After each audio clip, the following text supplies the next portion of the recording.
Brandon, we are finally here. We're finally here. You ready? Let's do it. Let's do it. All right. Invincible. Lionel been waiting for this day. Michael Jackson. We've touched on it. We've slightly mentioned this album and its importance, and to us at least, and its legacy and all that shit. But I think it's finally time to talk about one of Michael Jackson's greatest albums. Yes.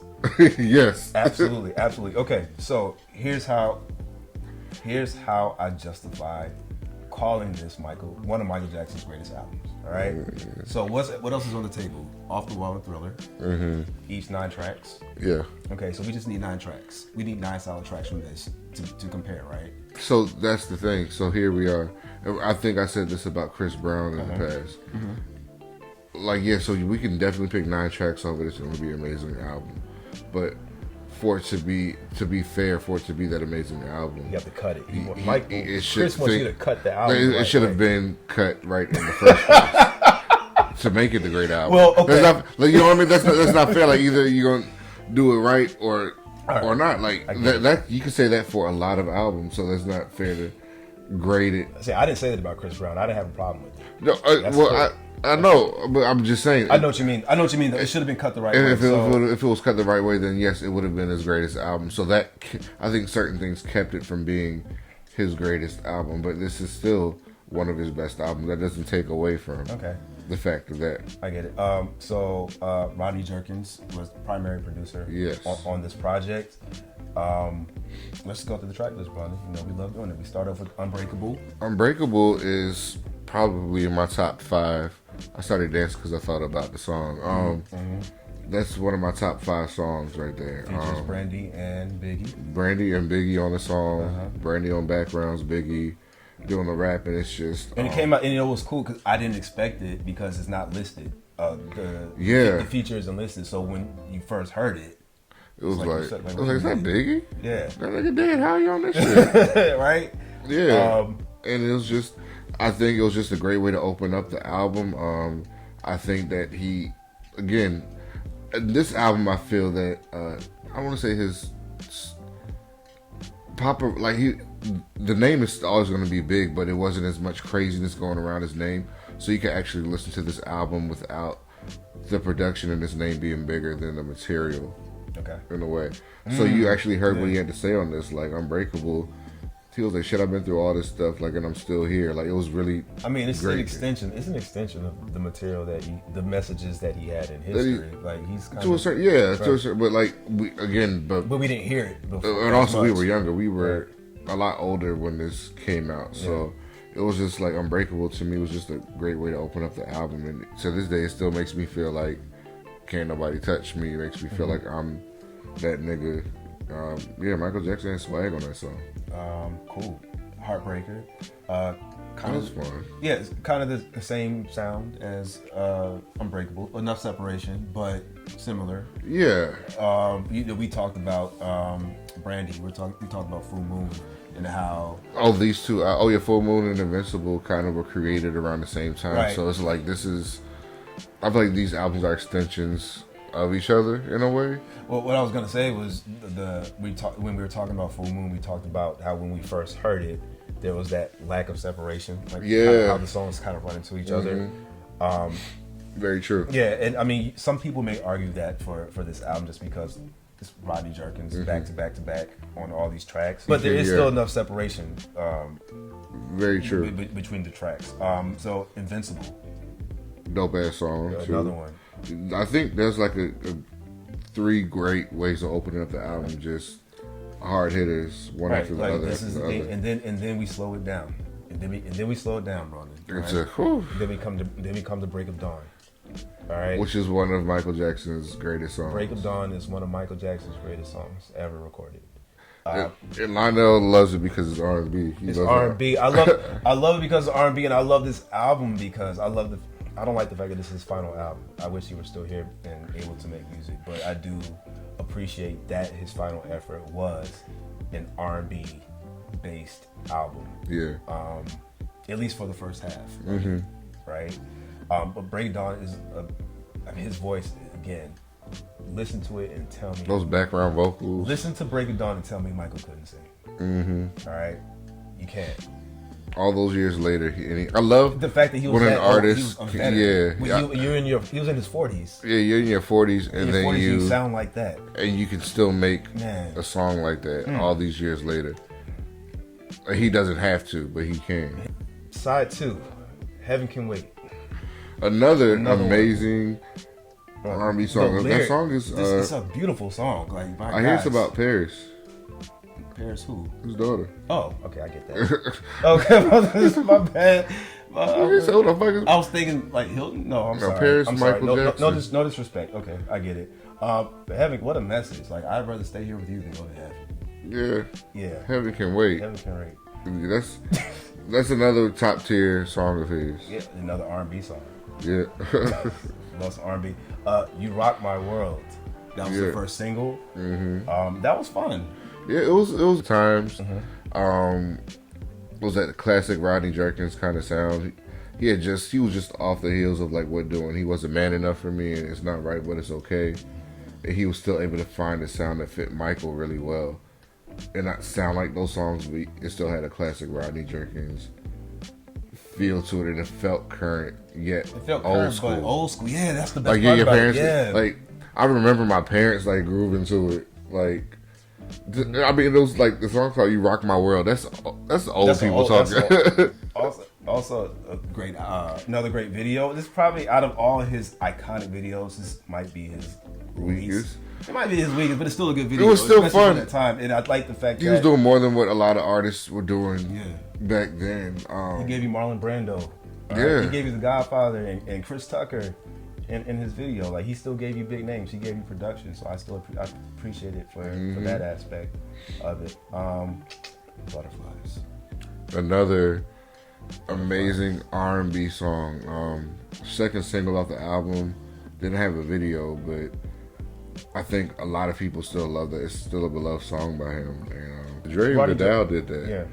Like, that was just a really dope song. And then on top of that, to find out how Marsha from Flowetry, Marsha Ambrosius, she never lets us forget that she wrote that song. She wrote that song. I think she's doing background on it too. She said she never lets us forget. She will never let you forget. If you wrote a song that Michael Jackson actually sounded really good, like one of Michael Jackson's best songs, would you let people know that you wrote that? Yeah. Shout out to you, Marsha. Like, you did that. Shout out to you, Marsha. You did that. And her version, it's nice. Her version is good. Yeah. It ain't Michael's version though. Michael killed that second verse, man. Go listen to it. So now here's when we start getting a little bit more problematic. So Speechless. Problematic. For that, this Speechless that's the type of song that makes this album not perfect. That's the one that Michael wrote. It's sappy, corny, standard pop. Yeah, I don't know what else to say. I don't want to take too many digs at it. The point is 1, 2, 3, 4, 5, 6, 7 tracks, 7 solid perfect tracks until you get to one where you're kind of like, and for whatever reason, it seemed like he really loved this one, because even in This Is It, wasn't he always like singing the acapella of it, right? Cool. I mean, he wrote it and whatever. Anyways, 2,000 Watts. I like 2,000 Watts. That's what Tyrese was on. Tyrese wrote on that one. Oh, right? I know it's what's his name produced it. Teddy Riley. Yeah, why are you tripping? We got credits right. We got credits right here. Pull them credits up. We got credits right here. All right. No, 2,000 Watts was a Tyrese album, nigga. 2,000 Watts was a Tyrese album, but I thought Tyrese also wrote on here. Really? Yeah, right. Tyrese Gibson. Oh, yeah. Is that why he called his album 2,000 Watts? Maybe, I don't know, but he's on it. Yeah, but yeah. So another good song. Right, I don't really know what else to say about it. It's not as strong as the first half, but I'll take it. That's not as criminal as Speechless, but whatever. Another one, You Are My Life. That's another one that kind of puts a dent in the album. I mean, like, that kind of fits in that same category with Speechless, sappy, corny. Like, I think he had like a children's choir singing in the background. It's getting bad. Yeah, it's getting. I'm looking at the track. That's what I'm saying. But so as I was going through Thriller, and I was going through Off the Wall, even going through Bad. I wasn't looking at the track listing, and then eventually say, "Oh shit!" Like I don't know about. They the rest only of all this. had 9 songs. I know, so but 9 to 10 songs. But, This one but has it's 6, still 15 it songs. still didn't have those moments on it. Yes or no? It doesn't have moments on it, Barney. But the thing is, though, like it's a different standard. Like it's harder to fill an album with nothing but hits and solid songs when you're doing more than That's 9 very to true. 10. Like it's a different. So I mean, that's, but that's again, and that's the era that they were in. Like he wouldn't be able to release 9 tracks. I know, but again, my thing is even if You want it cut the right way. He wants it cut the right way. if it's cut the right way, then we can say that it's a classic. But if it's not, then it's not. I already stated earlier that there were songs on Thriller that I don't necessarily care for, and on Dangerous that I don't necessarily care for, and on History that I don't necessarily care for. Like it does have more moments on here that we don't necessarily care for, but you can't ignore the fact that I think it should stop. This album was recorded in a different era, but I think and you it should. required a I little think bit your more. sentence should have stopped at this album. What did you say? You said What part? Huh? about the album stopping. Like it's not.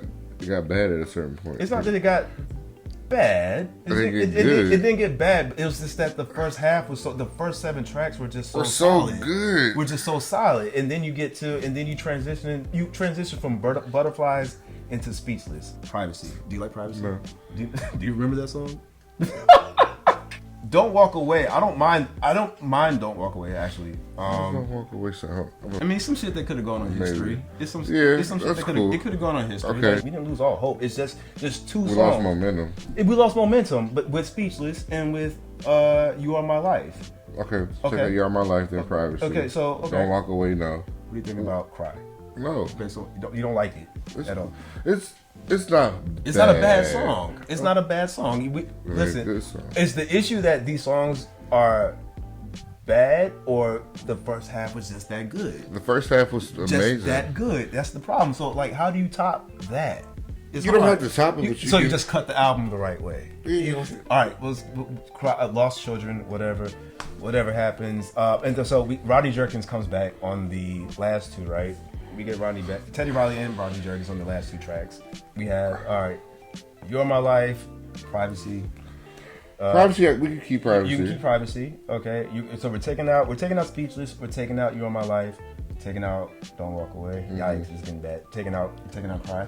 Yeah. Shit, taking out the Lost Children. Yeah. Whatever, we can keep whatever happens. Keep whatever happens and threaten. Okay. So we're taking out 1, 2, 3, 4, 5 songs. Yeah, out of 16 tracks, you're taking out 5. So that leaves you. You pull up the calculator. What are you calculating? What are you calculating? It's a D. It's a D. A D plus. Which is passing. A D. That's not in grad school. 68%. Not in grad school. And if you can possibly round that up, not, you can round that up to a 70. No, I'm not. Not when you're Michael Jackson and know better. I don't. Well, you grade these artists harder because they know better. Well, another thing is though, I'm also not too sure about the politics that went into this album because, like you already mentioned, Tommy Mottola was the figure. Sabotager. Yeah, well, he was the figure at Sony at this time, so I'm not sure what those conversations were like when they were going through this track, because it seems like Michael and Rodney Jerkins were on the same page. Yeah, for sure. It seems like they were on the same page, and then maybe someone came in and was like, okay, we need something to appeal to your non-R&B fans. Yeah. Whatever the case may be. Because it sounds like the intention was for this to be an R&B album. Futuristic R&B. Yeah, it was supposed to be an R&B album, and then for whatever reason, he tried to, I guess, recreate some of those like 90s sappy pop moments that he's had before. But okay, so your final conclusion is that this is not better than Off the Wall or Thriller? No. Okay, fine. But it is one of his greatest efforts. I think it's rare for an artist to be able to create some of the moments that he had on this album so late in his career. So I think that's the amazing thing about this album that should be talked about, because I think people wrote this album off completely and don't know that it actually has some of his best songs on it. So I think that's something worth talking about and promoting and telling people that this album shouldn't be written off just because it didn't perform the best or didn't have that many music videos or singles because it was nothing to promote it. It was literally promoted by 2 songs, and people already love those 2 songs, but people don't know any other songs from it. So I think it's worth mentioning that this does have some great R&B tracks, or just great tracks overall. And he was vocally. I was about to say his voice. This is his best vocal performance. Yeah. I think this is his best vocal performance. Yeah. Which is insane. For him to be in his prime vocally on his last. Well, we didn't know then, but he didn't either. That should be his last album. So yeah, because most people are in their prime vocally in their like 20s. Yeah. Like 30s or whatever. But for you to be in your 40s and sound like this. But he had also been away from the microphone for a while. So he probably had some good rest or something like that. I don't know. But anyways, Invincible. That was fun, bro, dude. Yeah. I'm glad we finally got to it. Invincible is available on Picture Disc. This version is out of print. Hopefully they'll reissue it. They probably won't. They probably won't. No, they probably won't. Let's I hope they do. I hope they do. This is the version they have. I hate Picture Disc. So yeah, that's Michael Jackson's Invincible, his final project. Yeah. His final song, his very last song was a Rodney Jerkins song, so that should make you happy. That's cool. I like that. You'll take that. His very last song was Rodney Jerkins produced track. So yeah. cool.